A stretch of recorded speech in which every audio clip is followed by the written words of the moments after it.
ရွာနာမည်ကမကြီးတန်းရွာတဲ့အင်ဂျီ150ကျော်လောက်ရှိပြီးတော့နွားပြောက်တောင်ကြီးအနီးမှာတည်ထားပါတယ်ရွာဘဝန်းကျင်မှာတောင်သုံးလုံးရှိတယ်အတောင်များကအမြင့်ဆုံးမှပေ400ခန့်သာရှိပါတယ်ရွာနဲ့နေသောတောင်ကနွားပြောက်တောင်ဟုအမည်တွင်ပါတယ်နောက်ခလန်းလန်းတောင်ကဖျားသုံးသူတည်ထားသည့်အတွက်ဖျားသုံးသူတောင်အကြံတောင်ကပေ100ကျော်မျှရှိသည့်အတွက်နာမည်ပေးခေါ်ခြင်းမရှိပါရွာသားတွေအားလုံးဒီပါနေရာစိုက်ပျိုးခြင်းဖြင့်အသက်မွေးဝမ်းကြောင်းပြုကြတယ်။မကြီးတန်းရွာအဝင်လမ်းဘေးတစ်ဖက်တစ်ချက်မှာအသက်50အထက်ရှိပြီဖြစ်တဲ့မကြီးပင်များကလမ်းကိုဟိုဘက်ဒီဘက်အုံမိုးထားပါတယ်။ရွာကရွာတန်းရှိပုံစံမျိုးဖြစ်ပါတယ်။မြို့နဲ့အတော်ဝေးတဲ့ဖြင့်ရွာမှအိမ်ဆိုင်လေးများဖွင့်ထားကြပါတယ်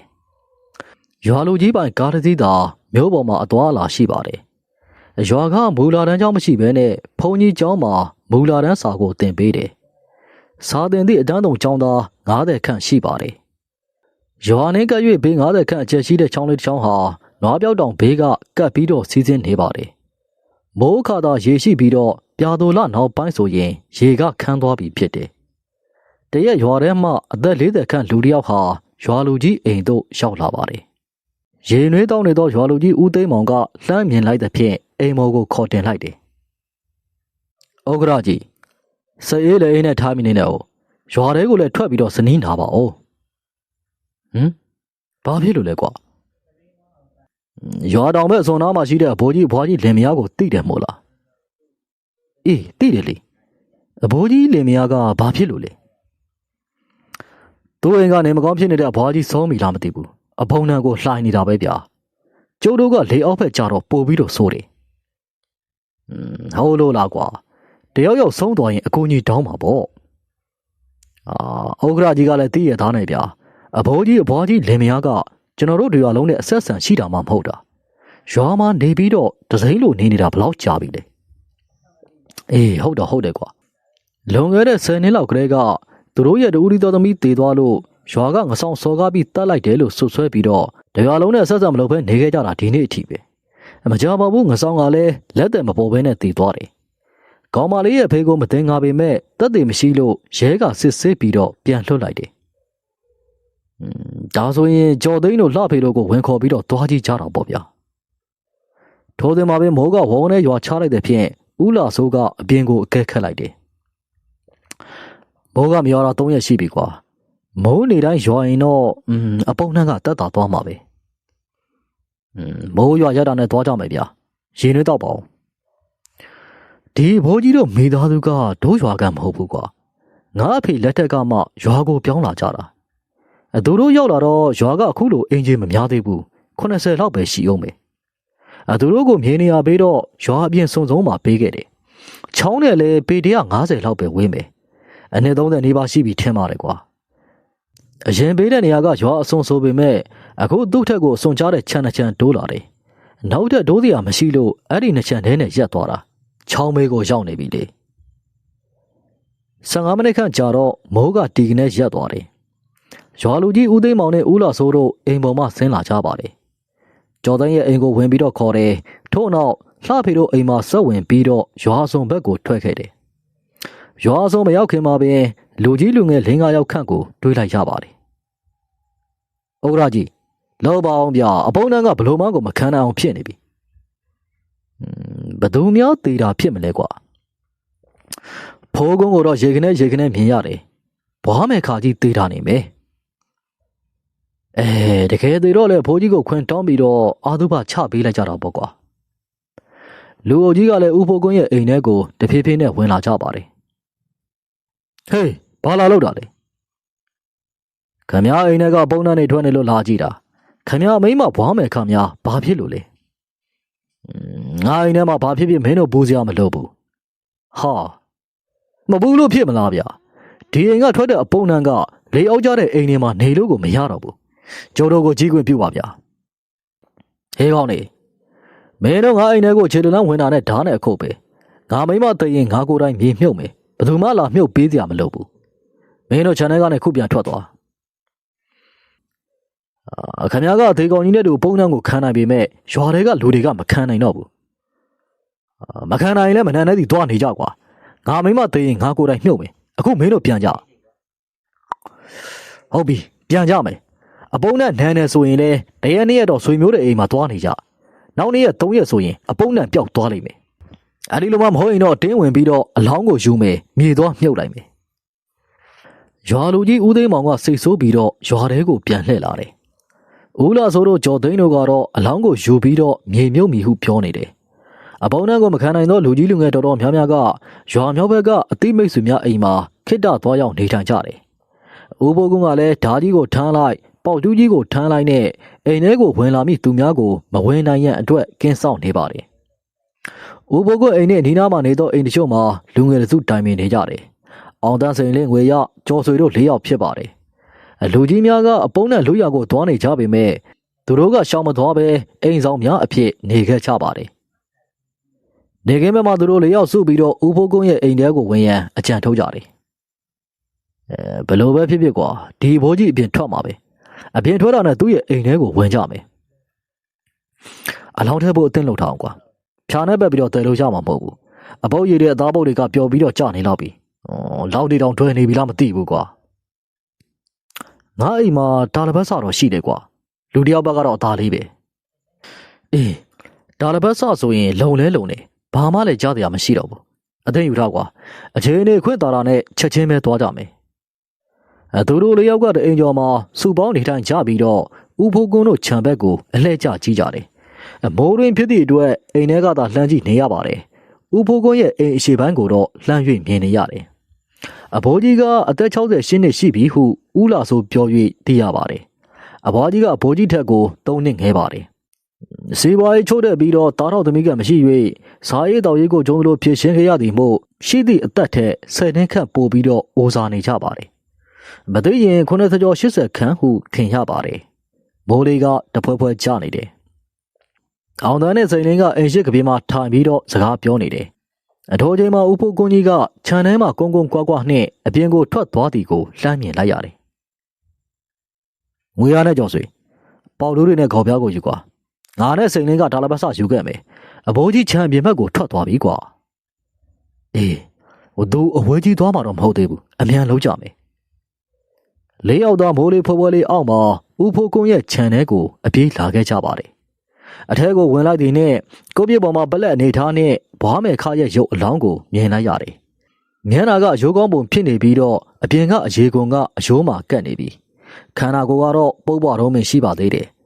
အပေါ်ကနေစောင်းညစ်သေးသေးတစ်ထည်ကိုလွှမ်းခြုံထားပါတယ်အလေးယောက်စလုံးအင်ကြီးများကိုချိုးလိုက်ပြီးတော့နှာခေါင်းများကိုစီးလိုက်တယ်တာလဘတ်ဆောက်ကိုဘေးမှာချလိုက်ဖြာထောင်းတွေကိုမပြီးတော့တာလဘတ်ဆောက်ပေါ်ကိုတင်ကြမယ်ထိုစဉ်အိမ်ဝါကဝုန်းတဲ့အတန်ကြောင့်ဗျိုင်းတူလှည့်ကြည့်မိလိုက်တယ်ကိုင်းခုတ်ဓာကြီးကိုရွယ်ပြီးတော့အဘိုးကြီးကအထဲကိုဝင်လာတယ်ငါမိမကိုတခုခုလှုပ်တာနဲ့အသေးပဲလှုပ်ကြည့်စမ်းအဘိုးကြီးကတကယ်လုံးမိအမူအရာကြောင့်လေးယောက်သားမှာတာလဘတ်ဆောက်ကိုယူပြီးတော့အဘိုးကြီးကိုပတ်၍အိမ်ပြင်သို့ပြေးထွက်လာပါတယ်အိမ်ကဟောင်းနှဆွေးမြင့်နေပြီးတော့အမိုးတို့များကလည်းအပေါက်တွေဖြစ်နေတယ်မိုးရိပ်ဇံများကအိမ်ထဲထိကိုကျနေတယ်ဝါးရံများကလည်းလွန်ခဲ့သော14နှစ်ကကာယံထားသည်မှုဆွေးမြင့်ပြတ်ကျနေပါပြီခင်းထားသောပြင်များကအပေါက်ဗလဝါးနဲ့ဖြစ်နေတယ်အရာအလုံးမှာအကောင်းဟူ၍မရှိပါမဲခရေကိုအိမ်မှာကိုနေတာတော့ကောင်းကောင်းမနေရပါလားကွာမင်းကငါနဲ့အတူထားနေပေမဲ့အခုလိုလူတွေကအိမ်ကိုခိုးကြောင်ခိုးဝက်လာနေရင်ငါလူသက်မိတော့မယ်ငါနေအလောင်းကိုကောင်းကောင်းမွန်မွန်မြေချပေးပါမယ်ဟာငါအနေလောင်းကိုတင်းချိုင်းမှာသွားတူးပြီးတော့မြေမမြုပ်ဘူးနွားပြောက်တောင်ချိန်မှာငါမြေမြုပ်ပေးမယ်အောင်တန်းတို့စိန်လင်းတို့လေးယောက်ပြန်ပြေးထွက်သွားသည်နဲ့ဦးဘိုးကုန်းကဇနီးရဲ့အလောင်းသားကိုသွားပြီးတော့သူကိုယ်တိုင်မြေမြုပ်ပေးမည်ဟုပြောဆိုနေပါတယ်အနောက်ပိုင်းမှာတော့မိုးကအစမ်းမပြတ်ကိုရွာသွန်းနေသဖြင့်အချိန်ပြည့်စောင့်မကြည့်နိုင်ပါ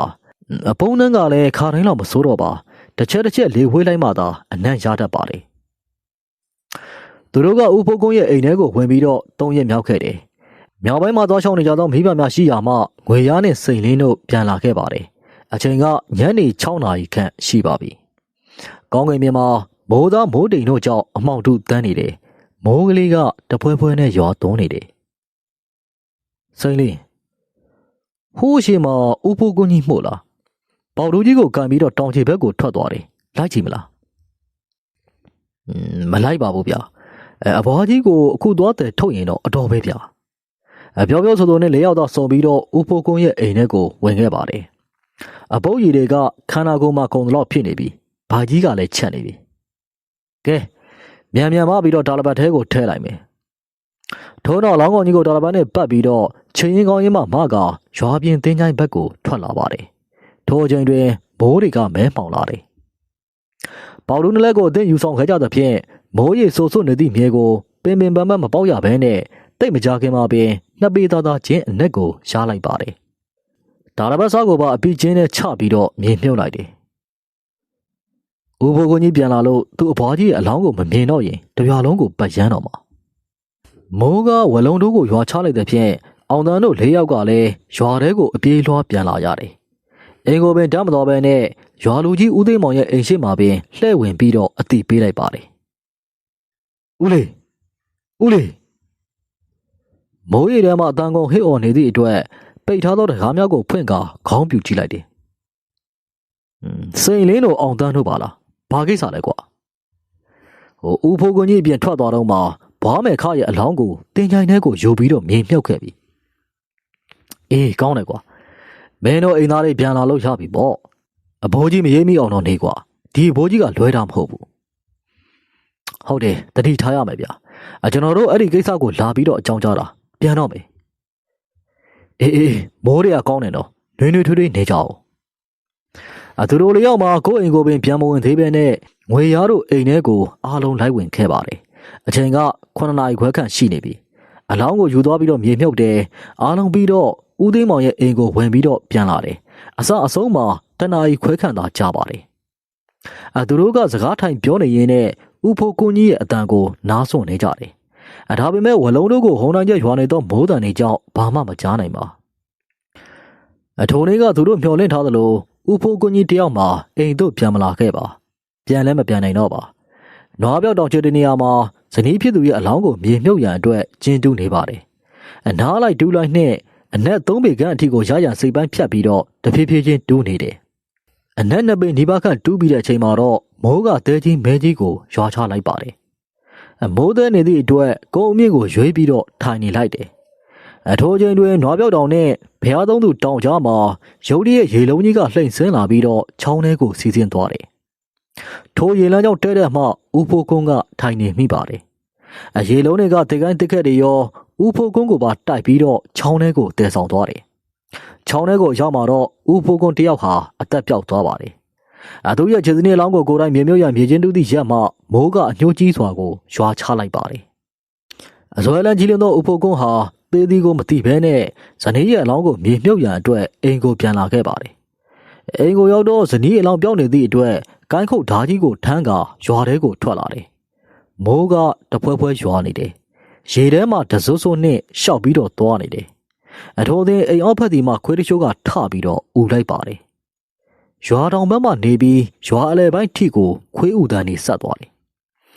ဦးဖိုးကွန်ကြီးတေဆုံးသွားပြီကိုတယောက်မှမသိသေးပါမေးမရှိဘဲနဲ့အမှောင်ကျနေသောရွာလန်းအတိုင်းရွာဆုံးသည့်အထိကိုရှောက်ကြည့်နေပါတယ်လမ်းပေါ်မှာလူလည်းမတွေ့ပါဇနီးတဲ့ရဲ့အလောင်းလည်းမတွေ့သည့်အတွက်အိမ်ဘက်ကိုပြန်ပြီးတော့ရှောက်လာပါတယ်အစောစောကဦးတန်းပေးနေသည့်ခွေးများမှာမြောက်ပိုင်းမှစတင်၍တောင်ပိုင်းဘက်သို့ဦးတန်းများဆက်သွားတယ်မိုးတန်းကတိတ်ဆိတ်နေပြီမို့အခွေးဦးတန်းနေတော့မြောက်ဘက်ကိုရောက်သွားမှမြောက်မှတောင်သို့ဦးတန်းများဖြစ်ပေါ်နေသည်မို့တတိပြုမိသွားတယ်ကျော်ဆွေအောင်တန်းတို့၄ယောက်လည်းစကားထိုင်ပြောနေရမှခွေးဦးတန်းများကိုတတိပြုမိသွားတယ်ခွေးတွေကဦးလိုက်တာကွာအဘိုးကြီးပြန်လာလို့သူမိမအလောင်းကိုမတွေ့တာနဲ့လိုက်ရှာနေပြီလားမသိဘူးမဖြစ်နိုင်ဘူးကွာဒို့သွားပြီးတော့မြုပ်လိုက်တဲ့အဘွားကြီးရဲ့ဝိညာဉ်ကရွာထဲကိုဝင်လာတာဖြစ်မယ်ဘာဆိုင်လို့လဲအောင်တန်းရဟာလူတို့တခိုးတို့သစိမ်းတို့တွေ့ရင်ခွေးဆိုတာမအူဘူးကွာထိုးပြီးတော့ဟောင်းတာစားမတက်ဝါမတက်ကိုဟောင်းတာတခင်ဟောက်တန်ကြားမှာအဟောင်းရက်သွားတာဒီလိုမှမဟုတ်ဘဲနဲ့ခွေးတွေကတရဲသစေကိုတွေ့ရင်တော့ထပြီးတော့ဥတာပဲကြောက်လန့်တရားကောင်းတဲ့တရဲဆိုရင်ဥသမ်းမထွက်ဖဲနဲ့တီးဖြစ်နေတတ်တယ်မင်းကဘယ်လိုသိတာလဲငါအဖိုးနဲ့အဖွားပြောပြတာဟုတ်တော့ဟုတ်နိုင်တယ်ကွာခွေးဥတန်နေကြရင်အဖေတို့အမေတို့ကတိတ်တိတ်လေးနေရွာထဲကိုမကောင်းဆိုးဝါဝင်နေတယ် နေတို့ကိုလာပြီးတော့ကြိုက်စားလိုက်မယ်လို့ငါငယ်ငယ်တုန်းကအမြဲ6လန့်ခံရတယ်အဘွားကြီးတည်းပြန်လာတာဆိုရင်တော့အဖိုးကြီးနဲ့တွေ့နေလာပြီအနောက်နေ့ပြင်ထွက်ရင်အဖိုးကြီးရဲ့ခြံဘက်ကိုလှည့်မကြည့်နဲ့တော့အရင်တစ်ခေါက်ကအဖိုးကြီးကဒိုလေးယောက်ရဲ့မျက်နှာကိုမြင်ထားတယ်အေးပါကွာတတိထားပါမယ်ဦးဖိုးကွန်းရဲ့ဝင်းကျင်ကတော့အိမ်ထဲကိုပြန်မဝင်ဘဲနဲ့ဇနီးပြောက်ကိုလိုက်ပြီးတော့ရှာနေပါတယ်နောက်နေ့နေလင်းရောက်တဲ့နဲ့အောင်သားစိန်လင်းငွေရချော်ဆွေတို့၄ယောက်ဟာမြောက်ပိုင်းဘက်သို့သွားကာမိသားစုများကိုပြန်ခေါ်လာပါတယ်အရက်အတန်းကြသည့်အထိကိုဦးဖိုးကွန်းတည်ဆုံးသွားသည်ကိုမကြီးတန်းတရွာလုံးမသိသေးပါရေနှဲငယ်ပြန်ကျသွားတော့လဲရေထဲမှာအလောင်းပေါ်နေတယ်အလောင်းတွေ့သည်ဟုအောက်ဖက်ရွာများစီမှတည်င်းရောက်မလာပါဦးဖိုးကွန်းတယောက်အိမ်ထဲမှာတင်ရှိသည်ဟုထင်ကြပါတယ်အိမ်ဒီနာချင်းတွေကတော့ညနေအမှောင်တို့ရောက်သည့်အချိန်မှာကိုင်းခုတ်တာတလက်ကိုထမ်းပြီးတော့အိမ်ဘက်ဝန်းကျင်လမ်းလျှောက်နေသည်ကိုတွေ့သူတွေရှိပါတယ်တချို့ကအိမ်ရှိဘက်ကိုထွက်သွားသည်ကိုတွေ့ကြပါတယ်ရခင်ကလေးကသူကအနေနာပတ်ဝန်းကျင်မှာနေထိုင်တဲ့ရွာသားတွေကိုအဆက်ဆံမလုပ်ပါအခေါ်ပြောလဲမရှိသည့်အတွက်ရွာသားတွေကလည်းဥဖို့ကွန်းကိုအရေးမလုပ်ခဲ့ပါအခုသူ့ရဲ့ဇနီးအလောင်းကိုရွာတွေကလူငယ်တွေကခိုးယူမြုပ်နှံလိုက်သည့်အတွက်မြေသည့်ချိန်မှာဓာချင်းကျိမ့်မီလဲဟုစိုးတထိတ်ထိတ်ဖြင့်ရှိနေကြပါတယ်အထို့ကြောင့်ပို့ပြီးတော့ဥဖို့ကွန်းကြီးကိုရှောင်ဖယ်နေကြတယ်အထို့သောသူတို့ထင်နေသလိုဓာကြီးကိုထမ်းလိုက်ခိုင်ထားလိုက်လုံနေတော့လဲထူးထူးခြားခြားအရေးအယောင်တော့မပြသေးပါဒီလိုနဲ့အဖွားကြီးကိုမြေမြုပ်ပြီးလို့နောက်တစ်ပတ်ခန့်ကြာသွားတယ်အောင်တန်းတို့၄ယောက်ကလည်းဥဖို့ကွန်းကြီးကိုမေးပြောက်သွားပါတယ်ဝါဆိုလာရေဖောင်းပေါ်မှာငွေရတို့တာအဖဟာညနေမိုးချုပ်သည်နှင့်ချောင်းဆက်မှာမြုံထောင်ထွက်ကြတယ်အလေပေါ်မှာမြုံချောက်6လုံးတင်ပြီးတော့မြုံထောင်မိနေရာသို့လှော်ခတ်လာပါတယ်ငွေရကမြုံများကိုရေထဲမှာဆင်းပြီးတော့ထောင်နေတယ်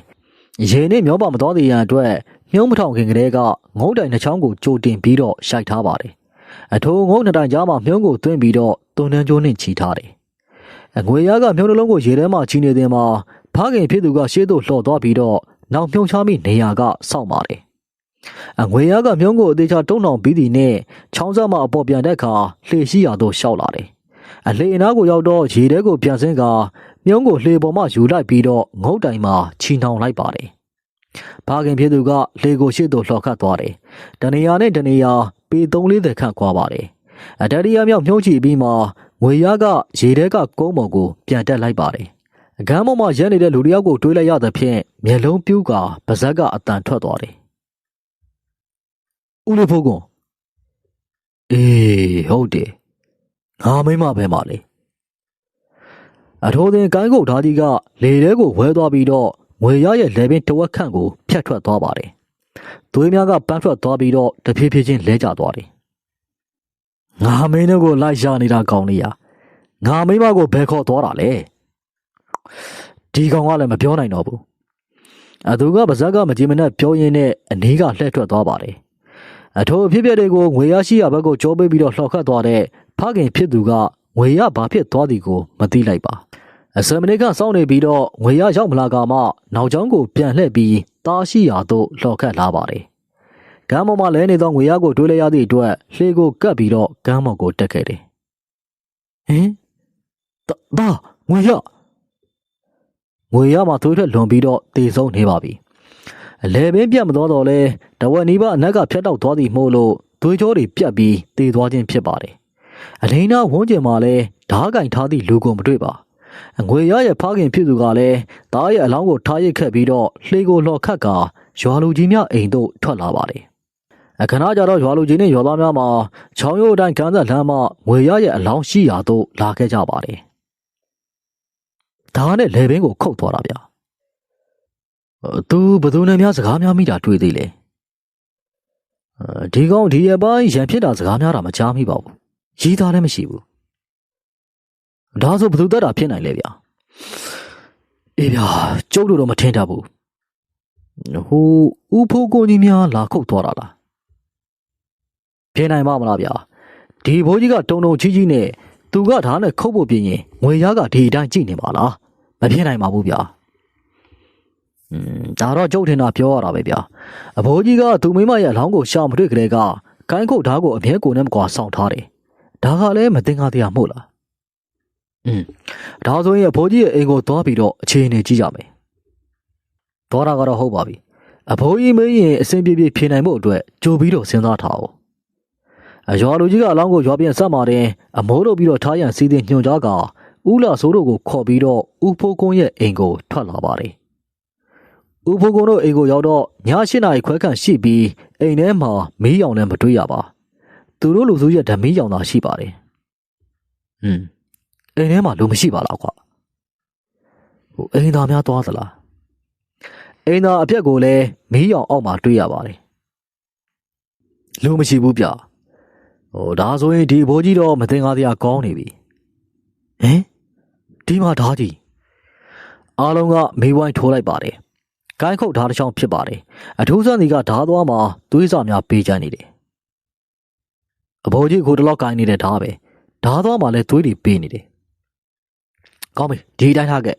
မနက်မှာအဖိုးကြီးစီကိုလာမယ်ဓာကိုပြပြီးတော့စစ်ရမယ်အခုဓာယူသွားမလားမယူဘူးဓာယူသွားရင်သူ့အကြောင်းကိုတိသွားပြီဆိုပြီးတော့အဝေးကိုထွက်ပြေးရင်ဘယ်နဲ့လုံးမလဲဒီတိုင်းထားခဲ့ရင်ဒိုးကိုမတိသေးဘူးထင်ပြီးတော့အမှတ်တမဲ့နေလိမ့်မယ်မနက်စောစောသူမနှိုးခင်မှာဝိုင်းပြီးတော့ဖမ်းကြမယ်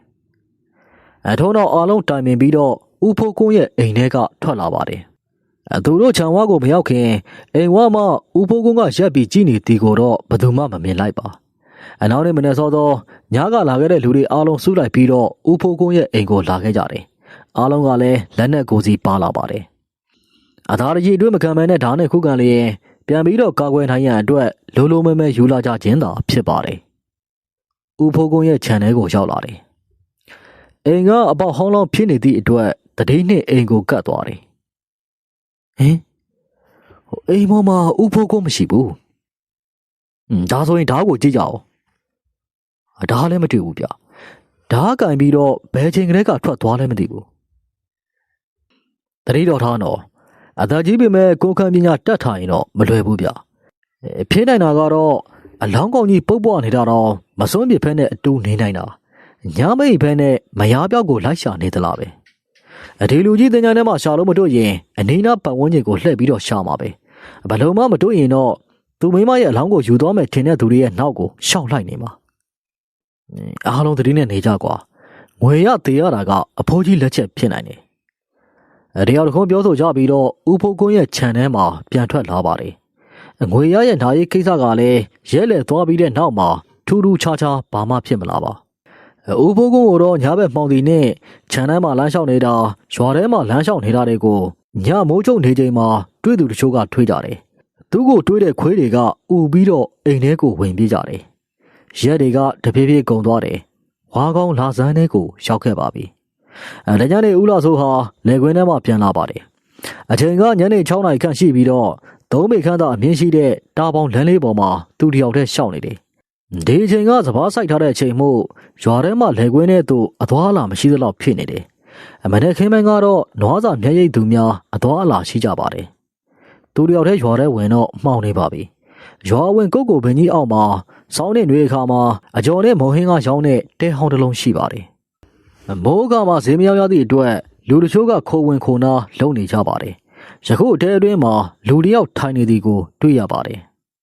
အကျော်တဲနဲ့လမ်းကပေ20နီးပါးကွာလှမ်းပါတယ်အပင်ရဲ့အရိပ်မှောင်နဲ့အကျော်တဲရဲ့အမှောင်ကြောင့်ထိုင်နေသောသူမှာမြည်သူမြည်ဝါဖြစ်သည်ကိုဥလှဆုံးမသိပါရွာကိုသာအာယုံထားပြီးတော့ရှောက်လာပါတယ်ဟေးရလိုက်စမ်းဆိုင်ရှိကဖြတ်တာမှခြေလန်း9 လမ်းလောက်ပဲရှိသေးတယ်အကျော်ရဲတွေမှလူကသူ့ရဲ့နောက်ကိုရောက်နေတယ်ဥလာဆိုးကလှည့်ကြည့်လိုက်ပါတယ်အကိုင်းခုတ်ထားကိုကင်ထားတဲ့ဥဖိုးကွန်းဖြစ်နေသည်ကိုတွဲလဲရသဖြင့်ရင်ထိတ်သွားပါတယ်ဘေးနေစနီးပါးဝေးသည့်အကျော်တဲထဲမှသူ့ရဲ့နောက်ကိုချက်ချင်းရောက်နေသည်မှာထူဆန်းပါတယ်သူ့ရွယ်နေပြေးထွက်လာရင်လဲသူ့4-5 လမ်းလောက်ရောက်မှသာမိနိုင်မှာပဲယခုတော့တိုင်းသမားတယောက်လိုခုံပြီးတော့ရောက်လာတာမျိုးမို့လူမဟုတ်ရဲ့လားဒါစေတရေများဖြစ်နေပြီလားဟုပင်အတွေးဝင်သွားပါတယ်ငါမိမပဲမလဲမင်းတို့ဘယ်ကိုယူသွားတာလဲအကျုံးမသိဘူးဗျခမ ्या မိမကသေးနေပြီပဲတင်ချိုင်ထဲကိုရောက်သွားရောပေါ့မင်းတို့လာယူသွားတယ်မဟုတ်လားမယူပါဘူးဗျတိလည်းမသိဘူးဒါဆိုလဲမင်းမသိရင်ငါကထတ်ရှာရအောင်ပါပေါ့ထိုတဲ့ဦးဘိုးကုန်းရဲ့လက်ထက်မှာကိုင်းခုတ်ထားကလေထဲကိုဝှေ့ခနဲ့ပြန်ဝဲသွားတယ်ဦးလာဆိုးမှာလေဘင်းကိုလက်နှစ်ဖက်နဲ့အုပ်ပြီးတော့ဒူးထောက်လဲကျသွားတယ်ဦးလာဆိုးတတိမလွတ်ခင်လေးမှာတင်သူ့ရှိမှရက်နေသည့်ဦးဘိုးကုန်းရဲ့ ပုံသဏ္ဍာန်မှုံဝါပြောက်ကွယ်သွားသည်ကိုတွေ့လိုက်ရပါတယ်။အထိုးကြောင့်မျက်လုံးကြီးဖြူးကျသွားကမြေပေါ်သို့လဲကျပြီးတော့သေဆုံးသွားပါတယ်။ဦးလာဆိုရဲ့တမ်းမခန္ဓာကိုယ်ကြီးကိုလေကွင်းထဲမှနွားနှကောင်ကိုဆွဲပြီးတော့ပြန်လာတော့တင်တန်းဆိုသည့်လူရွက်တယောက်ကတွေ့သွားပါတယ်။ရွာလူကြီးဦးသိန်းမောင်တို့ရောက်လာကြပါတယ်။အထုံးသားတိုင်းဒီအခန်းကိုမသိကြသဖြင့်ဖြစ်နိုင်ရရှိတဲ့ဦးဖိုးကုန်းရဲ့အိမ်ကိုတွားရှာကြတယ်။ဒီတခါတော့ဓာလည်းမတွေ့လူလည်းမတွေ့နဲ့အားလုံးလက်လျှော့ပြီးတော့ပြန်လာရတယ်။ငွေရနဲ့ဦးလာဆိုကိုလူတယောက်ထက်ကတက်ခက်ကြောင်းသိပေမဲ့ဒီအခန်းကိုမသိကြပါ။ရွာလူကြီးကအစတရွာလုံးကလူသက်တရခန်းလို့သိထားတဲ့ဦးဖိုးကုန်းကိုညဘက်ရောနေဘက်မှာပါဝိုင်းပြီးတော့ရှားပါတယ်။သို့တော့တခါမှမတွေ့ပါ။ဒါပေမဲ့ညမိုးချုပ်သည်နဲ့ခြံထဲမှာဓာတ်တလက်ကိုကင်ထားသည့်ဦးဖိုးကုန်းကိုတွေ့ကြရပါတယ်။အိမ်နီးနားချင်းတွေကသတင်းပေးသောကြောင့်ဦးဖိုးကုန်းကိုတွားပြီးတော့ရှာကြတယ်။သူတို့အပိုင်းဝိုင်းပြီးတော့ရှာတော့လဲဦးဖိုးကုန်းကိုမတွေ့ပါ။အကြတော့ဦးဖိုးကုန်းကိုလူဟုပင်မထင်ကြတော့တရဲဝိညာဉ်တကောင်ဟုတ်တာအတွေ့ရောက်နေပါတယ်။အပိုင်းတော့ဘသူကမှမတတ်မှတ်နိုင်သေးပါ။ဦးဖိုးကုန်းရဲ့အလောင်းကိုဘယ်နေရာမှမတွေ့ချင်းကြောင့်လည်းဖြစ်နိုင်ပါတယ်။ဒီလိုနဲ့ဒီရက်မှာတော့ချော်ဆွေတယောက်ဟာကိုထွေးမောင်ရဲ့အရက်ဆိုင်ကိုရောက်နေပါတယ်။အရက်တပလင်းကိုတောက်ပြီးတော့မကြခင်မှာစိန်လင်းနဲ့ကိုလှဖေတို့ဝင်လာပါတယ်။အောင်သားမပါဘူးလား။ဒါအိမ်ရှိကနေလှမ်းခေါ်သေးတယ်။အိမ်ထဲမှာလူသားမကြလို့ဒီရောက်နေတဲ့ထင်ပြီးတော့လာခဲ့တာ။ဒါဆိုရင်လေခွင်းထဲကိုရောက်နေပြီထင်တယ်။ဖြစ်နိုင်တယ်။နောက်တစ်ပတ်ဆိုရင်ဒီကောင်နဲ့လေရိတ်တော်မယ်ပြောတယ်။ကဲအမီးကိုစားနေတာမှာမင်းတို့မလာသေးတာနဲ့မြေပဲစားလို့ပဲမှားထားတယ်။တော်ပြောငါရှင်း60ရမလား60ကကုံသွားပြီအစိမ့်ချက်ရှိတယ်ငါကြီးကျော်တပွဲနဲ့ငရှင်းဟင်းချပေးဗျာအားလုံးအစဉ်သင့်ရှိနေသည့်အတွက်ခဏအတွင်းမှာလာချပေးပါတယ်နေပါဦးမင်းတို့တဲကဘယ်နေ့ထိုးမှာလဲမနေ့ပြန်ထိုးမှာအထားကြောင့်ကြိုတင်ပြီးတော့ပြုစုမလို့မှားလိုက်တာပဲအဟိုးကောင်အောင်တန်းကတော့ဒီတပွဲလွတ်သွားပြီတဲတို့လို့ပြီးသွားရင်တော့ထပ်ပြီးတော့ပြုစုတာပေါ့ကွာတဲတို့ကဒိုလေး9ယောက်တက်ညီလက်ညီလှုပ်လိုက်ရင်ညနေမဆောင်ခင်ပြီးသွားမှာအတဲကတနွေကိုင်းဆိုင်ချိန်စဘာသိန်းချိန်ကိုင်းသိန်းချိန်ပဲနေမှာနွားနှကောင်နဲ့လူတယောက်နေလို့ရရင်တော့ပါပြီကွာဟာကျော်ဆွေမင်းတယောက်တည်းနွားနှကောင်နဲ့တဲမှာနေမလို့လားဘာလို့လဲစိန်လင်းရအခါတိုင်းလဲငါတယောက်တည်းပဲတဲဆောင်အိတ်တာမင်းတို့အသိပဲအနည်းနားမှာလဲတဲဖို့တွေရှိနေတာကြောက်စရာမလိုပါဘူးကွာခါတိုင်းမကြောက်ပေမဲ့ဒီနေ့တော့ကြောက်တဲ့နေကိုလို့ဘာကိုကြောက်ရမှာလဲလဲပင်လိုက်ဖြတ်နေတဲ့သေရဲကိုပေါ့ကွာသူတို့နဲ့အကြောင်းကိစ္စရှိလို့တတ်တာဖြစ်မှာပေါ့ငါတို့တရွာလုံးကဖိုးကုန်းကြီးလိုက်တတ်နေတယ်လို့ထင်ထားကြတာသူတတ်တယ်ဆိုတာမှန်ရင်သူမိမရဲ့အလောင်းကိုယူသွားတာမကြည်နှက်လို့ပဲအဲ့ဒါမှရင်တော့မင်းတယောက်တည်းရဲစွန့်ပြီးတော့မနေသင့်ဘူးလို့ငါထင်တယ်မဖြစ်နိုင်ပါဘူးကွာဒီဘိုးကြီးကဟိတ်ဟန်လုပ်ပြီးတော့ဓားကင်ထားတာပါအတုံတုံကြီးကြီးနဲ့မြတ်တပင်အောင်ပြတ်အောင်ခုံးနိုင်မယ်မထင်ဘူးတတိထားတာတော့မမှားဘူးပေါ့ကွာတယောက်တည်းအေးရတဲ့ဆိုရင်တော့တတိတော့မလစ်စိန်နဲ့စားတတိသွားတတိအိတ်တတိပေါ့ကွာဦးလာစုံနဲ့ငွေရတို့သေးတာတယောက်နဲ့တယောက်ကရက်20ကျော်လေးပဲချတယ်အခုတလကျော်သွားပြီဘာသတင်းမှမကြားရတော့ဘူးလူသက်သမားကလွတ်သွားပြီနဲ့တူတယ်ဒီလိုနဲ့3ယောက်သားဟာအရက်နှစ်ပလင်းကုံမှအသီးသီးလမ်းခွဲလိုက်ပါတယ်လေကွင်းထဲမှာတဲတိုးမီမို့ရွာမလှဲနဲ့ဝါများတင်များတက်ကဲပြင်းများကိုတင်ပြီးတော့ကြောဆွေမောင်းလာတယ်တဲကုန်းမှာအောင်တန်းစိန်လေးနဲ့ကိုလဖေတို့ကကြိုဆောင်နေပါတယ်ကိုလဖေကကြောဆွေရဲ့အကိုတဝင်းခွဲတော်ဆက်တီမှုသူတို့တငယ်ချင်းတစုနဲ့အတူတဲကိုဝိုင်းဆောက်ပေးမိဖြစ်ပါတယ်လက်ရောက်လာတဲ့နဲ့ဝိုင်းပြီးတော့အောက်ကိုဆွဲချကြတယ်တဲဆဆောက်တော့မနေ့ရှင်းနာကြီးကြောပါပြီမိုးလေကင်းစင်သွားသည်မို့နေကြကြရဲ့အပူချိန်ကဓာတ်ရိုက်ကျလာတယ်မိုးကုံဆောင်ခုဆိုတော့လေအေးတက်လုံးဝမရသေးပါအနေလေ7နာရီခွဲတော့တဲလုံးပေါ်လာတယ်ထမင်းစားရအတွက်အလုံနားလိုက်တယ်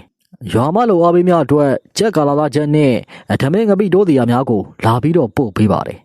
၄ယောက်သားထမင်းဝိုင်းဖွဲ့ပြီးတော့စားကြပါတယ်တက်ကပြေတွေကိုနေလုံးအောင်ပေါ်ထိုးတင်ပေးပြီးတော့၄ယောက်သားကြောဆန့်ကတေးတမောအိတ်ကြတယ်3နာရီကျော်မှအောင်သန်းနိုးလာပြီးနှိုးမှအားလုံးအိပ်ပျော်ရာမှနိုးလာပါတယ်ဟာတနားရီလောက်နောက်ကျသွားပြီကွာအေးစေးပေါ့ကွာကာဖိုးနဲ့မိုးဖိုးတော့ပဲကျန်းတာပါ9နာရီကျော်လောက်ဆိုပြီးပါတယ်ဟေးကြောဆွေဘယ်သွားလဲကွာမတွေ့ပါလားဓမင်းစားတော့ကတော့ပြောတာကြားလိုက်တယ်ဗျ ကိုတောင်းရဲ့တဲကိုသွားပြီးတော့အရက်လေးလုံးလောက်သွားဝင်မယ်ဆိုလာပြီဟောပြောရင်းဆိုရင်းနဲ့ပြန်လာပြီကဲငါတို့လည်းဘာစလုံးကြမလဲအမိုးကိုအရင်လုံးမယ်ကွာမိုးပြီးရင်တော့အကာပေါ့အဒီနေ့မပြီးရင်လေသူ့တယောက်တည်းလုံးလို့ရတယ်အခုအမိုးကိုအရင်မိုးကြမယ်ဒီကောင်ကတော့ပြောတော့မယ်သူ့ကိုမြင်မှထလို့တယ်ဆိုပြီးတော့ဟေးအလုံးမလုံးကြသေးဘူးလားနောက်ကြနေမယ်အခုမှနိုးတာပါကွာနိုးမဲ့လို့မရှိတော့အားရပါရကိုအိတ်ပစ်လိုက်တာငါကတော့အရက်3လုံးရခဲ့တယ်4လုံးဝယ်လာမလို့ဟာ3လုံးပဲရတယ်တော်ပြီလေ4လုံးများတာပေါ့ကွာတယောက်တစ်လုံးလောက်ကိုဖြစ်နေပြီ3လုံးကအတော်ပဲကဲအလုံးစားလိုက်ရအောင်အေးကွာငွေရကြီးကိုတတိရလိုက်တာသူတို့တဲလဲစောက်တာမတွေ့သေးဘူးဒီຫນွေကိုင်းဝင်ရင်တော့သူ့အဖေတယောက်တည်းတင်ပင်ပန်းတော့မှာပဲဒီကောင်ကငွေရှိနေလို့လက်ကြောမတင်တာအခုသူအနေတိုင်းစားတော့အဆင်ပြေဖို့အတွက်ရောက်ကမနဲ့ရင်းပေါင်းတန်းပြီးတော့ဝင်လောက်ရတော့မယ်ဒါနဲ့အောင်တန်းမင်းကိုငါမင်းမလို့ချိန်နေတာမင်းငါတူမကိုကြံနေတယ်ဆိုကွာကိုလာဖေကလည်းဗျာမဟုတ်တာဘသူပြောတာလဲကျော်ဆွေပြောတာပေါ့ကျော်ဆွေကမင်းရဲ့တငယ်ချင်းပဲမဟုတ်တာပြောမလားဟာအထီးကောင်လူကြီးကမဟုတ်တာတွေရှောက်ပြောထားပြန်ပြီမင်းကမဟုတ်လို့လားကွာအခုမှရှက်ရမ်းတော့မယ်ငါတို့ရက်တော့ရင်မင်းပြောနေတာလေစိန်လင်းအောင်သိတယ်မို့လားဟုတ်တယ်မို့လားစိန်လင်းမင်းကြားတာပြောလိုက်ငါကိုဆွဲမထက်ကြပါနဲ့ကွာအဲ့ဒီနေ့ကငါမိုးနေတယ်ဘာမှမသိဘူးမင်းကိုတော့ကြိုက်မယ်မချင်ဘူးငါဆိုရင်တော့မင်းပဲငါကိုပြောတာလေကွာငါတို့အမကြီးရဲ့သမီးကိုကြိုက်တယ်ဆိုသူကလည်းငါကိုသဘောကျတဲ့ပုံပဲတဲ့မင်းပဲပြောတာအဲ့ဒါမင်းကိုမခံချင်အောင်စတာပါကွာငါညီမလေးလိုပဲသဘောထားတာပါဒါဆိုရင်မင်းကသူ့ကိုတကယ်မကြိုက်ဘူးပေါ့မကြိုက်ပါဘူးကွာအထင်မလွဲပါနဲ့ဒါဆိုရင်စိန်လင်းကငါ့ကိုပြောခိုင်းနေတယ်ပြောပြရမလားစိန်လင်းပြောပါဘောကောငါနဲ့ဆိုရင်တော့ရှေ့သွားနောက်လိုက်ညီပါဗျာကငါထားထိုးမှာတော့မင်းကိုလာကြိုက်မှာအောင်တန်းကလက်သီးကိုရွယ်ပြီးတော့စိန်လင်းကိုပြပါတယ်ဒါဆိုရင်ယောက်ျားပြီးချစ်ရင်ချစ်တယ်ပေါ့ကွာဝေးလေကြောင်ဘက်လှုပ်ပြီးညင်းနေသေးတယ်ကဲပါအောင်တန်းရငါတို့ကသိကျင်လို့မေးတာပါမင်းကြိုးစားပြီးတော့သူ့လက်ခံအောင်လုပ်ပေါ့ငါတို့ကကန့်ကွက်မှာမဟုတ်တာကိုအောင်ဘေကသူ့ရဲ့သဘောထားကိုပြောပြပါတယ်ဒီစကားကအခုပြောရမှာတော့မဟုတ်သေးဘူးအညံ့နေရမကလေးကိုတောက်ရင်ပြောမှဒီကောင်ရဲတင်းတင်းပြောမှာအခုတော့မမေးကြနိုင်အောင်ကွာကောင်ငါတို့မျက်နှာဘူးနားကြမြင်ကအောင်ပြောရင်လေမင်းရဲ့တငယ်ချင်းအတွက်အကျိုးမရှိနိုင်ဘူးနော်ဒီလိုနဲ့တရားတော်ပြောဆိုစားနောက်နေရင်လောက်ကင်နေကြရာညနေ9 နာရီခွဲမှအားလုံးပြီးပါတယ်တဲရဲ့နောက်ဘက်ခလန်းလန်းမှရှိတဲ့ဝါးရိုင်ပညာချတာတော့ရေတွင်းမှာရေသွားချိုးလိုက်ပါတယ်ပြီးတော့ 4 ယောက်သားတဲပေါ်ကိုဝိုင်းဖွဲ့ထမ်းကြတယ်ဒေကင်းကရွာမလာဖို့တဲ့ကြက်ကလာတဲ့ဟင်းကိုအိုတဝက်ခန့်ခြံထားကြသဖြင့်အမြင့်ဖြင့်ဝိုင်းအလဲမှာချထားလိုက်ပါတယ်အရက်ဝင်းနဲ့မြေဘက်စားလုံးနဲ့ဗတ်ကြီးတော်များကိုဝယ်ခဲ့သေးသည့်အတွက်ပကံတစ်ချက်တည်းကိုထည့်ပြီးတော့ကျော်ဆွေကယူလာတယ်ကျော်ဆွေအတောင်ထဲမှာတိုးစရာလုံးဖို့ပေးလိုက်တဲ့တခွားသီးတစ်လုံးကြံသေးတယ်တွားယူပြီးတော့ခွဲလာခဲ့ကွာကျော်ဆွေကတခွားသီးပကံနဲ့အတူတိုးစရာလက်ကျန်များကိုပါယူလာပါတယ်ရုံးပရိသီးကအမြင့်အတွက်အဆင်ပြေတယ်ကဲအချင်းကြီးတော့တောက်လိုက်ကြတော့ကွာတခွက်ပြီးတခွက်ကိုတောက်နေကြပါတယ်နှစ်ပလင်းခန့်ကုံတော့9 နာရီခန့်ဖြစ်သွားတယ်ငါအပေါ်သွားအောင်မယ်ကွာစိန်လင်းကတဲအောက်ကိုဆင်းသွားတယ်တဲရဲ့နောက်ဘက်ရေတွင်းသားအထိကိုငှက်ပြောပင်များစိုက်ထားတယ်ငှက်ပြောပင်မှာထိုင်ပြီးတော့အပေါ်သွားနေလိုက်တယ်အပေါ်သွားပြီးတော့အနောက်ကိုလှည့်လိုက်စင်းမှာပင်ဥဖိုးကိုကြီးကိုမြင်လိုက်ရပါတယ်ဥဖိုးကိုကြီးဘာလာလို့တာလဲရှာလာရတာကွာငါမိမကိုယူမလို့လာတဲ့၄ကောင်အခုမှတွေ့တော့တယ်ဘယ်မလဲငါမိမမသိပါဘူးဗျာကျုပ်မပါပါဘူးမပြောချင်လည်းငါကအတင်းမမေးပါဘူးကွာဦးဖိုးကွင်းရဲ့လက်ထက်ကကိုင်းခုတ်ဓာတ်ကလယ်ဘင်းပေါ်ကနေဖြတ်သွားပါတယ်စိန်လင်းမှာအသားမင်းမထွက်နိုင်ဘဲနဲ့လဲကျသွားပါတယ်ထိုနေရာမှာဦးဖိုးကွင်းလည်းပျောက်ကွယ်သွားတယ်စိန်လင်းအပေါ်သွားတာကြာလိုက်တာကွာလာပါပြီကွာစီးကိုကြာကြီးအောက်ထားလို့ကြာနေတာတဲပေါ်သို့စိန်လင်းတက်လာတယ်အရက်ခွက်ကိုကင်ပြီးတော့မော့တော့လိုက်တယ်ဟင်းအိုးထဲမှာကြက်ချစ်တော်တစ်ချောင်းကိုဇုံးနဲ့ဆယ်ပြီးတော့ဝါးစားနေပါတယ်ကောင် ငါကြီးကြတဲ့ကောကြက်ရိုးစုနေမယ်ကွာကြက်ချီတော့တစ်ချောင်းလုံးကိုပါဇက်နဲ့ထည့်ပြီးတော့ဝါနေတယ်သွားမနာတဲ့အတိုင်းပဲအောင်သန်းကထုံမြတာပြောပြီးတော့ဆက်၍တောက်ကြပါတယ်စိန်လင်းကိုအမှတ်တမဲ့ဖြစ်သွားတယ်အကျော်ဆွေတို့အောင်သန်းတို့လေဘေးဖြောင်းပြီးတော့စကားကောင်းနေတဲ့မှာအစိန်လင်းကကြက်သားကြံသေးလားဆိုပြီးတော့ဦးရဲကိုဇုံးဖြစ်မှွေနေတယ်အရက်ပဲကုန်တော့မယ်ကွာအမေးကကုန်ပြီပေါ့ဘူးဒီဘက်ဒီပဲကြံတော့တယ်ဘဲကြီးလော်တော့ကြံသေးတယ်ဘဲကြီးနဲ့ပဲမြည်တော့အရက်ကလည်းနောက်တစ်လက်စီထက်ရင်ပြက်ပြီငါမင်းတို့ကိုပြောတရားရှိတယ်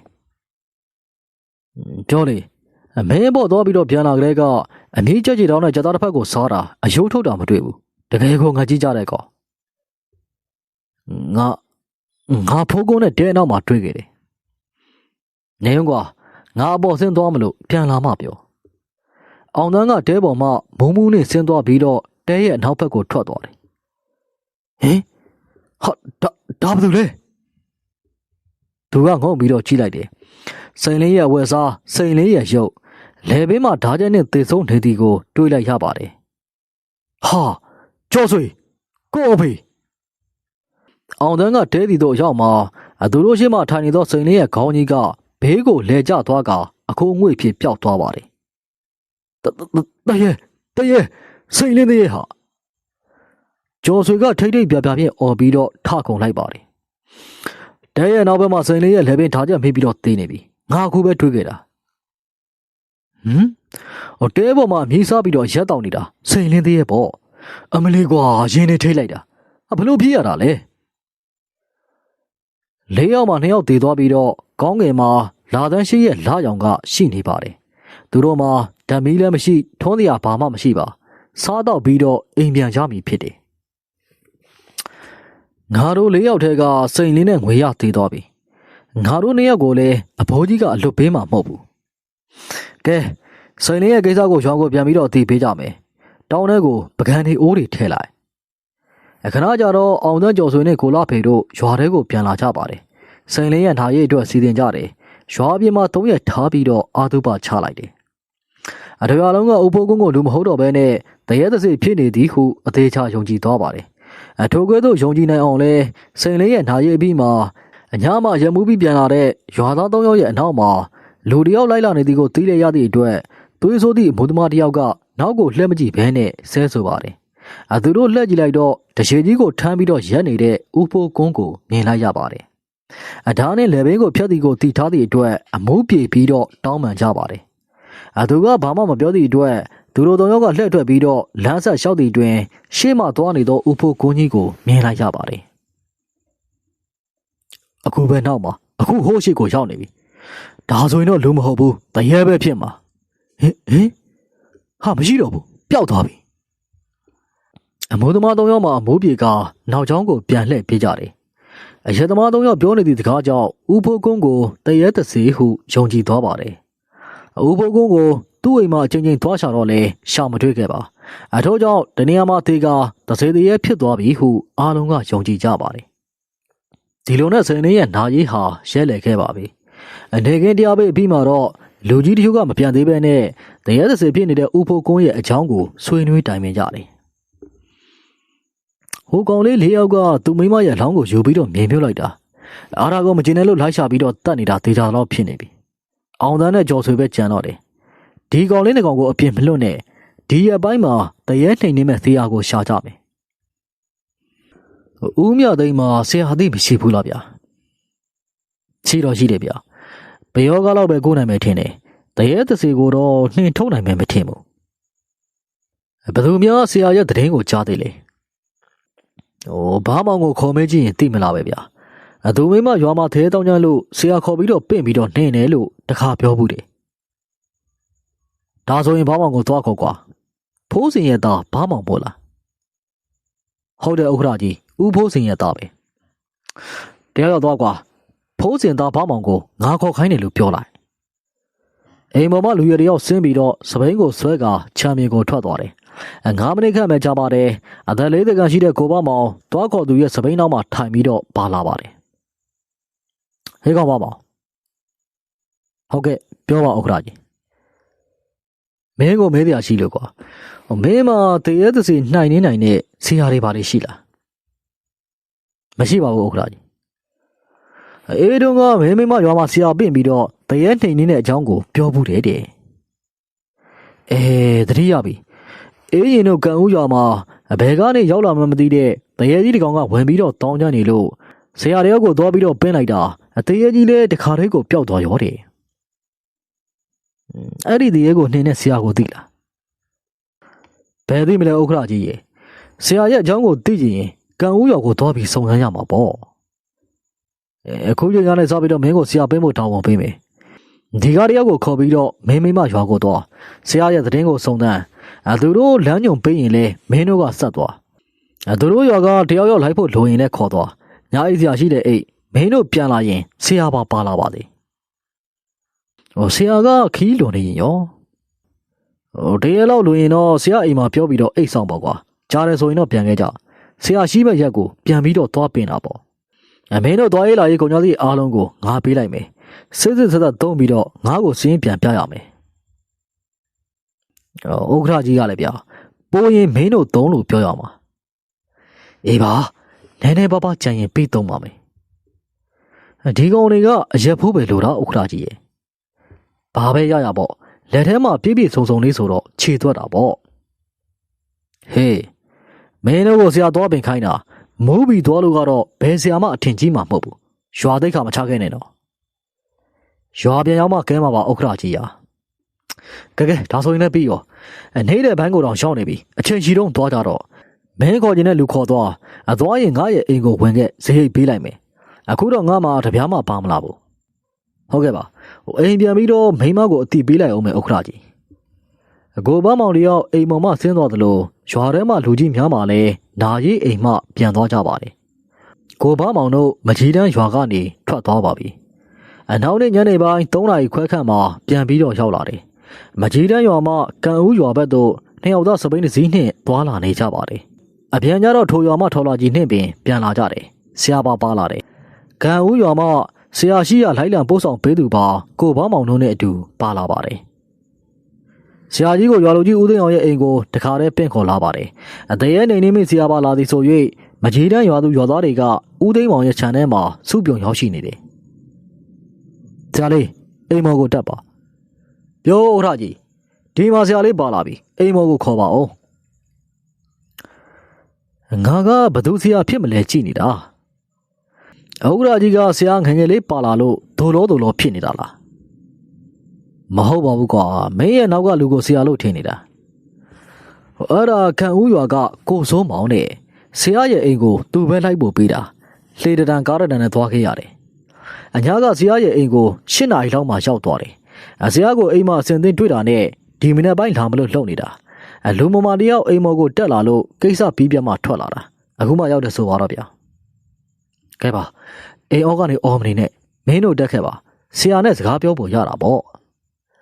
ဆရာလေးကြော်တိုက်ကဦးသိန်းအောင်ခင်းပေးထားသောဖြာပုတ်ကိုထိုင်လိုက်ပါတယ်ဆရာရဲ့အသက်က30မပြည့်သေးဘူး28နှစ်ပဲရှိသေးတယ်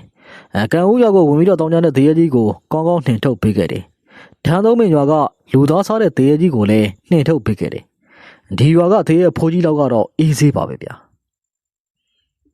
ဆရာဘာအစီအစဉ်ရှိလဲပြောပြပါ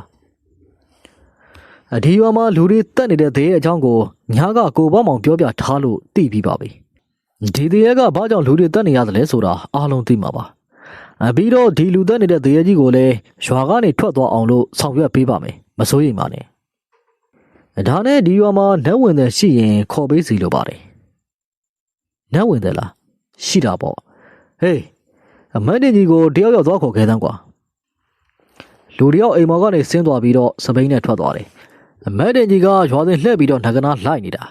စပားပေါ်ကိုင်းပေါ်ချင်းဆိုရင်သူ့ကိုရွာမှာတွေးနိုင်ဖို့တိတ်ပြီးတော့မလွယ်ဘူး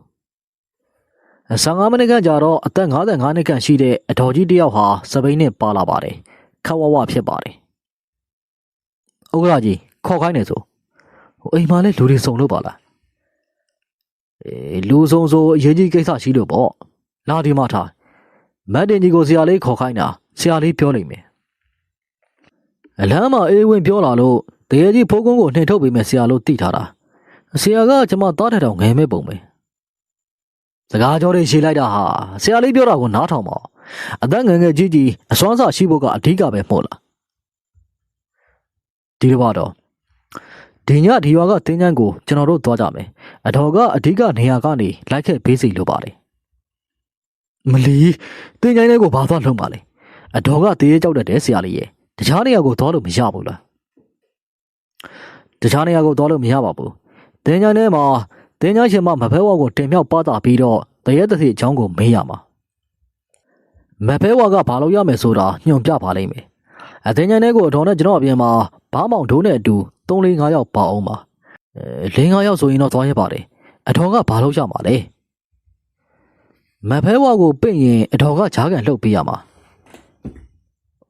မဖဲဝါကအတော်ရဲ့ခန္ဓာကိုယ်မှာဝင်ပြီးတော့ပူးကတ်ပါလားဟုတ်ပါတယ်အတော်ကမဖဲဝါဒီကိုစိတ်ညွတ်ထားတာနဲ့ကျွန်တော်ပင်းလိုက်မယ်မဖဲဝါရောက်လာရင်ဝင်ပူးကတ်ပြီးတော့သူပြောပြမှာပဲသူပြောတဲ့အတိုင်းကျွန်တော်တို့ကဆောင်ရွက်ပေးရမှာဘယ်ချိန်သွားကြမှာလဲည9 နာရီခွဲပြီးတော့10 နာရီမထိုးခင်သွားကြမယ်အခုမှ9 နာရီလောက်ပဲရှိအောင်မယ်အတော်ပြောင်းမယ်တော့9 နာရီလောက်မှာအေးဝင်းကိုလာခေါ်ခိုင်းလိုက်ပါဟေးတရေကြောက်ပြီးတော့ရှောက်ပုံးမနေနဲ့ဥက္ကရာကြီးရဲ့ကိုရရေးရွာရေးပဲဗျာဘယ်မှမသွားပါဘူးညသာကလည်းစားရအောင်မယ်ညသာကဒီမှာစားနေဟာဆရာလေးနဲ့ဘားမောင်ရဲ့ကံဦးရွာကဧည့်သည်ဘသူကိုစိုးမောင်မဥက္ကရာကြီးအေးစိုးမောင်တို့လည်းစားကြမှာ6 နာရီခွဲကိုလာခေါ်ခိုင်းလိုက်မယ်အိမ်ကနေစောင့်နေဟုတ်လားဟုတ်ကဲ့စောင့်နေမယ်မေးတော့မသွားနဲ့တော့ဥက္ကရာကြီးအေးဝင်းကိုတတိပေးသွားသူလာမခေါ်ရင်တော့ငတ်ပေါ်ကွယ်ဒေါ်ဒီညီကအိမ်မောင်မဆင်းသွားတယ်အေးဝင်းဆိုတော့လူငယ်ကစပိန်နဲ့ပြန်ပို့ပေးလိုက်တယ်ဆရာလေးကျော်သားကမဖဲဝါအတွက်ကြက်သားအိုးတိုးထမင်းအိုးတိုးကိုချက်ခိုင်းထားတယ်ည9 နာရီခွဲပြီးသည်နဲ့မကြီးတန်းရွာတင်းချိုင်းတို့ဆရာလေးကျော်သားဒေါ်တင်ကြီးကိုဘာမောင်နဲ့ကံဦးရွာကဦးစိုးမောင်တို့လိုက်ပါလာပါတယ်အကိုလာပင်နဲ့ကျော်သိန်းတို့ကိုလည်းမလိုက်တော့ဟုနေခဲ့ရမှကြုံဘူးကျင်လို့အပြေးလွှားကိုလိုက်လာပါတယ်တင်းချိုင်းထဲကို6 ယောက်လာပါတယ်အကူတလုံးမောက်ကိုရှင်းပြီးတော့ငပြောရက်များကိုခင်းကဓမင်းနဲ့ဟင်းများကိုပုံလိုက်တယ်ရေပလားနဲ့ရေကိုထည့်ပြီးတော့အားလုံးပြင်ဆင်ပြီးသွားသည်နဲ့ဒေါ်တင်ကြီးကဆရာလေးမှာကြသည့်အတိုင်းကိုရက်ရှိမှဒူးတော့ပြီးတော့စပင်းကိုကြောပေါ်ဖြန့်ချကလက်အုပ်ချီပြီးတော့မဖဲဝါထံသို့စိတ်ညွတ်ထားလိုက်တယ်အဆရာလေးကျော်သားကကိုဘအောင်တို့ကိုအနောက်နှဲငယ်ဆုပ်ခိုင်းပြီးတော့မဖဲဝါကိုပင့်ပါတယ်အရှင်းနေထွက်နှောက်နေဝင်တောင်တငါကွန်မြောက်ဒူဝန်အတွင်းမှာမဖဲဝါရောက်ရှိနေသည်ဆိုပါကဤနေရာဤဌာနသို့မြန်မကြာကြောက်ရောက်ခဲ့ပါစားပွဲရများနဲ့လည်းအသင့်ပြင်ဆင်ပေးထားပါတယ်ကြွားရောက်စားသုံးလှည့်ပါတကြိမ်ပဲသည်မကြွပါဒုတိယအကြိမ်ပင့်နေအထူးခြားမှုမရှိသည့်အတွက်ဒုတိယအကြိမ်ပင့်မီအပြုမှာတင်းချိုင်းမှာလှုပ်လှုပ်ရှားရှားဖြစ်သွားသည်မို့မဖဲဝါရောက်လာပြီဟုသိလိုက်ရပါတယ်ဒေါ်တင်ကြီးကလည်းထိုင်နေရမှခြေများလက်များကိုကွေးကောက်သွားပြီးတော့ဂူပေါ်ကိုခုန်တက်သွားတယ်ပြီးတော့ထမင်းကိုအားရပါရစားတယ်ငါကိုဘာကိစ္စခေါ်တာလဲဆရာလေးကျော်တိုက်ကမကြီးပင်ရွာမှအဖြစ်ပြက်များကိုအစုံလင်ပြောပြလိုက်တယ်ဟုတ်တယ်မင်းတို့တင်လို့ဖိုးကုန်းကသေသွားပြီ